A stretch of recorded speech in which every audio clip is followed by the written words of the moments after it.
50 की संख्या में ये ट्रेनिंग आगे भी चलेगी, जिसमें हम लोग फॉरेन लैंग्वेज जो साउथ ईस्ट एशिया से बुद्धिस्ट टूरिस्ट आते हैं, मेनली जो आप लोग जानते हैं Thailand, Vietnam, Cambodia, Laos, Burma इत्यादि से, तो उनको उनके लिए उनकी लैंग्वेज में हमारे गाइड थोड़ी ट्रेनिंग ले लें, ताकि उनको जब वो उनके साथ कम्युनिकेट करें, बात करें, तो उनको सारी बातें समझ में आए और हिस्टोरिकली करेक्ट फैक्ट भी वो बताएं नालंदा वगैरह घुमाते समय। उसके लिए एक गाइड का ट्रेनिंग का प्रोग्राम हम लोगों ने प्रारंभ किया है। हमारे और नालंदा विश्वविद्यालय के बीच एक एग्रीमेंट MOU साइन होगा और 23 तारीख से इसका पहला बैच है। इसके अलावा विदेशी पर्यटकों के लिए गया एयरपोर्ट से अभी आपको जानकारी होगी, थाईलैंड हम लोगों ने डायरेक्ट फ़्लाइट शुरू करवाई है इंडिगो की, जिसमें कि viability gap funding civil aviation department के द्वारा दिया जा रहा है कि अगर सीट खाली भी रहे तो भी वो फ़्लाइट चले, और डायरेक्टली जब वहाँ से लोग आएंगे तो हमारा जो बोध गया का पर्यटन है उसमें डेफिनेटली हमें बढ़ावा मिलेगा। और अब इतनी अच्छी रोड की कनेक्टिविटी हो गई है कि बोधगया से राजगीर और राजगीर से पटना की दूरी बहुत कम समय में हम लोग पूरी करते हैं। तो सर्किट्स बनाने का और कॉरिडोर बनाने का तात्पर्य यह भी है कि लोग आएँ तो अधिक समय के लिए बिहार में वो लोग रहें। जितना दिन वो रहेंगे उतना यहाँ पे व्यय करेंगे, और व्यय जितना करेंगे उस हिसाब से इकोनॉमी में जो ग्रोथ है, एक्सपेक्टेड ग्रोथ है, जो टूरिज्म सेक्टर से आना चाहिए, वो आएगा। धन्यवाद सर। पर्यटकों के सुरक्षा की 26 भी लागू की जा रही है। इससे तीर्थ यात्रियों को आर्थिक सहयोग मिलेगा और बिहार में आध्यात्मिक पर्यटन को नई ऊर्जा प्राप्त होगी। श्रावणी मेला 2026 के अवसर पर भागलपुर, बांका और मुंगेर जिलों में व्यापक व्यवस्थाएं की जा रही है।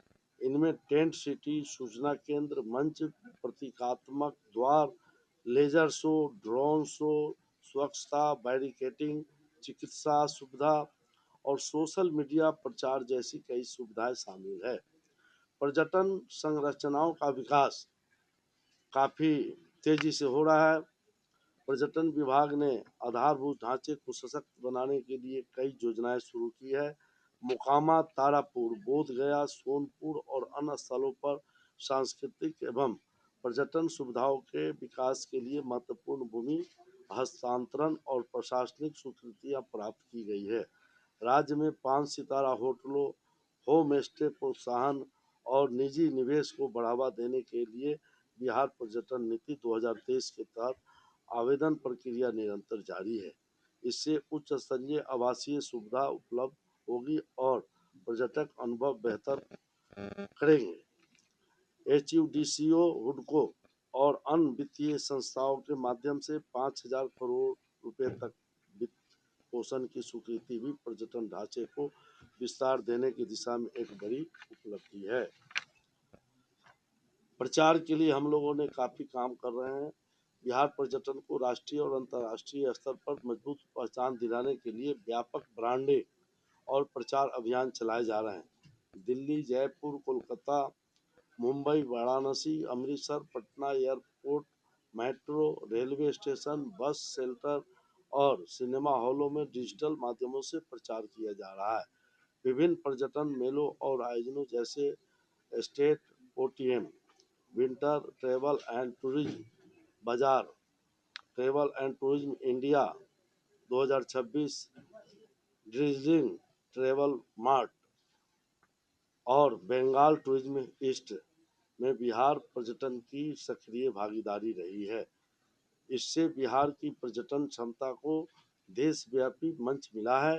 श्रावणी मेला 2026 के लिए सोशल मीडिया इन्फ्लुएंसर प्रतियोगिता भी आयोजित की जा रही है, ताकि युवाओं के माध्यम से बिहार के पर्यटन स्थलों को आधुनिक और प्रभावशाली प्रचार हो सके। आगामी लक्ष्य, आगामी वित्तीय वर्ष 2026-27 में हमारा पहला लक्ष्य है कि पूर्व स्वीकृत योजनाओं और प्रगति यात्रा 2025 की घोषणाओं को समयबद्ध रूप से पूर्ण किया जाए। दूसरा लक्ष्य है कि बिहार पर्यटन क्षेत्र का पुनर्गठन कर प्रत्येक जिले में क्षेत्रीय पर्यटन कार्यालयों का स्थापना की दिशा में कार्य किया जाए।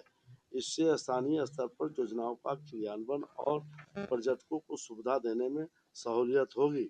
तीसरा लक्ष्य रोजगार सृजन है। मुख्यमंत्री होम स्टे योजना, पर्यटन नीति और निवेश प्रोत्साहन से राज्य में लगभग 20 लाख रोजगार के अवसर सृजित होने की संभावना है। यह बिहार के युवा, महिलाओं और स्वयं सहायता समूहों के लिए एक बड़ा अवसर है। मैं विश्वास के साथ कहता हूँ कि बिहार पर्यटन विभाग राज्य की सांस्कृतिक विरासत, धार्मिक पहचान और प्राकृतिक सौंदर्य को नई ऊंचाई देने के लिए पूरी तरह से संकल्पित है। हम प्राचीन मंदिरों को देख करके उसको सुंदर बनाने में लगे हैं।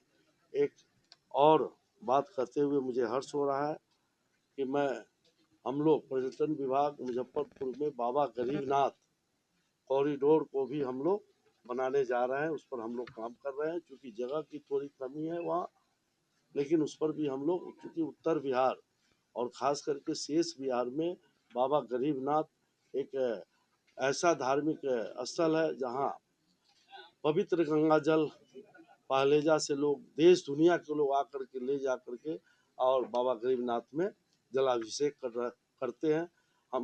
हमें जैसा उम्मीद है कि आने वाला 1 महीना के अंदर में हम लोग उस पर भी कार्य आरंभ करेंगे और इस अवसर पर हम सब मिलकर बिहार को एक राष्ट्रीय और अंतर्राष्ट्रीय पर्यटन गंतव्य के रूप में स्थापित करेंगे। इस अवसर पर आप लोग उपस्थित हुए, इसके लिए बहुत बहुत धन्यवाद।